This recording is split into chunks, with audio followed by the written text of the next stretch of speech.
wonderful world of baseball is filled with all kinds of wonderful stats. Now more than ever, I'm going to come at you with one today that is so simple, it's almost insulting. Good morning to you. Good Wednesday morning. I'm Dejan Kovacevic of DK Pittsburgh Sports. This is Daily Shot of Pirates. It comes your way bright and early every weekday. If you're into football and or hockey, I also offer daily shots of Steelers and Penguins in the same place that you found this. Cubs 11, Pirates 3. Last night in Chicago, a game that just got away from them late. 7 earned runs against the bullpen. Luis Ortiz was pitching in the rain. The whole thing was just, I don't know. It feels like one of those that you could just easily discard. And maybe certain components of it you can. Like, I thought Luis Ortiz actually pitched pretty well. Gave up the early 3-run bomb to Ian Happ. But otherwise, I thought he carried himself really well, got out of a couple jams. And even then, again, it starts raining. And then what do you do in terms of judging how he did? I don't know. Here's what I do know. Jack Suwinski homered twice. And the reason that Jack homered twice was because I made home runs on the road by Jack Suwinski yesterday's episode lead. No, but really, Jack hits the 2 home runs, and they account for 2/3 of the output. So the fact that the Pirates lost big while scoring 3 runs reminded me of something that I'd been muttering to myself quite a bit in the PNC Park press box. There's a stat that's been part of the Pirates media notes for as long as I've been covering the team. It's just a fixture. There's something that runs down the right rail of the front page where there's a whole bunch of if this, then that type of numbers. Here it is. When the Pirates have scored 4 or more runs this season, their record, you're not going to believe this, is 27-5. When they score less than 4 runs, their record is 7-26. Now, to an extent, this math applies to most teams, whether they're really, really good or really, really bad, but not to this extreme. And when I went a step further and computed that over 65 games, the Pirates have scored 286 total runs. I did tell you this stuff was simple, right? They have averaged 4.4 runs per game. So, how does this happen? Of course, there's blowouts, there's shutouts, and there's all different kinds of points in between. So the average can be high enough that it sounds like, well, their record should be a lot better. Not the mathematical case, obviously. Here's where I am with this. The Pirates have the hardest, cleanest, most obvious data to support that they only need a little bit more offense to make some of this hidden, I guess would be a good word for it, good pitching that they get count. That game last night wasn't a blowout until the very end. If you wake up today and just hear the score, they got killed by the Cubs. I mean, it didn't mean anything. It was 3-3 in the 7th. What they needed was someone other than Jack to do something at the plate. What they needed was somebody other than the obvious candidates to do something.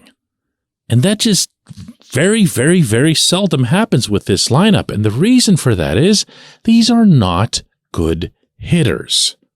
They're arguably not major league hitters. Look at last night's game. Did you see Connor Joe's plate appearances? Did you see that? Has someone lobotomized him and sold him on the idea that he's secretly Joey Votto? He goes up to the plate at this stage of the season as if all he wants to do is walk. And I get that matters. There's value in it. But it also can become absurd.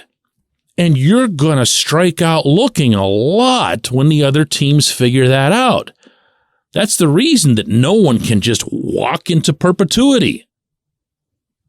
He struck out looking twice on pitches that were right down the pipe. But hey, guess what? Eventually he did get that walk. That was his production for the night. That's what he did. He just stood there. Austin Hedges is another one. Had a cheesy chopper of a hit that the rain allowed him to beat out an infield single, and it's going to look like, he's not so bad, or he wasn't so bad last night. He's just terrible. And you're talking, I'm just singling out 2 out of the 9. And Andrew McCutchen had the night off, understandably. But that's what you're looking at. If you got 2 or 3 dead spots, outright, legally dead spots in your lineup, you shouldn't be wondering what it takes to score that extra run. That missing run. Please don't make me complete this thought, because you know where I'm going with this. There's offense to be had, okay? It's not that far away. It's a phone call away. Bring them both up. Bring them both up already. What are you waiting for? Does it really benefit the Pittsburgh Pirates more that Henry Davis hit a 3-run homer last night for the AAA affiliate, or that he could have helped the affiliate from Pittsburgh at Wrigley Field last night? When we come back, J1Q, you knew I was going there. This portion of Daily Shot of Pirates is brought to you by our friends at North Shore Tavern, that's directly across Federal Street from PNC Park. It's home of Steak on a Stone, an eating experience, underscoring the word experience. The steak is brought to you partially cooked on an 800-degree stone, and you do the rest. It's a ton of fun, it's a great meal, and it's a baseball atmosphere like no other in Pittsburgh. North Shore Tavern, right across Federal Street from PNC Park. Your front door, your car, your bike, your computer, your gun. Safety is a habit. Every day you lock and secure your home and everything you want to keep safe. Gun safety and responsible storage are no different, and the best way to help prevent accidents, misuse, and theft. If you have a firearm, own it, respect it, and secure it. Visit ProjectChildSafe.org. Brought to you by the National Shooting Sports Foundation and the Bureau of Justice Assistance.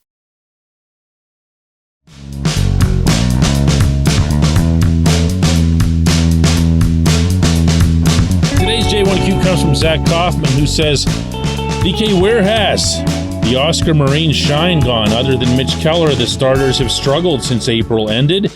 Is it inexperience for some? Is it mental? All these early inning runs are getting old. Not after this one, Zach. I liked what I saw from Ortiz. I really liked the battle that he showed in the rain. Stranding a lot of guys. Ian Happ's going to hit home runs. He hits home runs. He ran into one.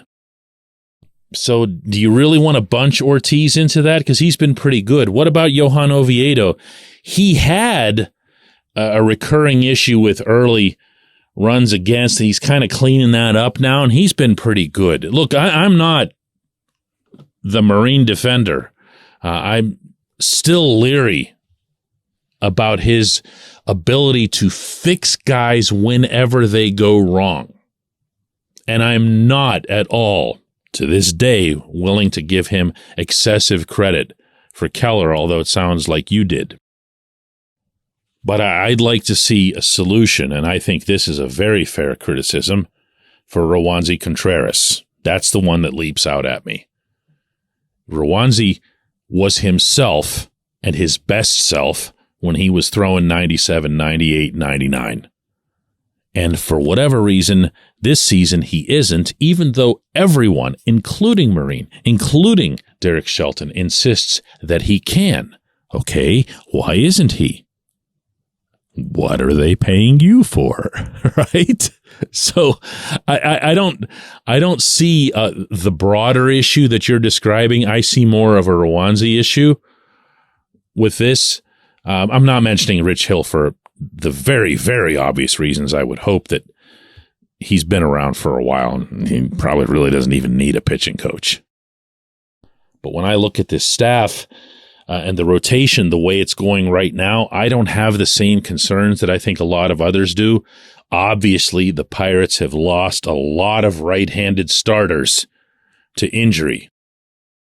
People forget about Max Kranick, but Kranick probably would have been in this rotation if he didn't have his elbow surgery. JT Brubaker going down with his elbow surgery. Vince Velasquez going down with his elbow surgery. But I'll throw another name at you, even though he's not yet in Pittsburgh, and that's Quinn Priester. Priester has been extremely inconsistent over the past month and change. And he's been inconsistent. If you've seen some of these outings, and I've watched some of them remotely, you'll see the same thing that was bugging me about him in spring training still applies whenever he isn't going well, which is that he just goes all soft. I don't mean his persona. I mean the stuff that he's using. He just pumps curveball after curveball after curveball. It's like, kid, you got a fastball, man. You know, you're one of the top pitching prospects supposedly everywhere. Pump that thing. That's the only way that you're going to, A, get to the majors, and B, stay in the majors. You're not going to curveball people to death in the bigs. I didn't like a lot of the developmental practices and most of the developmental practices under Neil Huntington, but you know, watching Jameson Taillon pitch last night, when JT was in the minors in the Pirates system, they reached a stage of his development where they ordered him to stop throwing the curve because hitters in the minors couldn't handle it. It was 12-6. It was falling off a table, and they just couldn't hit it to save their lives. And they knew that big league hitters would. And they made him do nothing other than pinpoint four-seam fastballs. And that eventually got him to the majors, and he's had a pretty nice career under adverse circumstances, to his credit. Marine is responsible for the pitching theories and the pitching philosophies of the entire organization. That's the way the Pirates structure goes. It's Marine on the pitching side, Andy Haynes on the hitting side. They're both in charge of the whole thing. Who's letting Quinn Priester do this in Indianapolis? That's the kind of stuff that I think about when I'm thinking about pitching coaches. I appreciate the question. I appreciate everyone listening to Daily Shot of Pirates. We'll do another one of these tomorrow.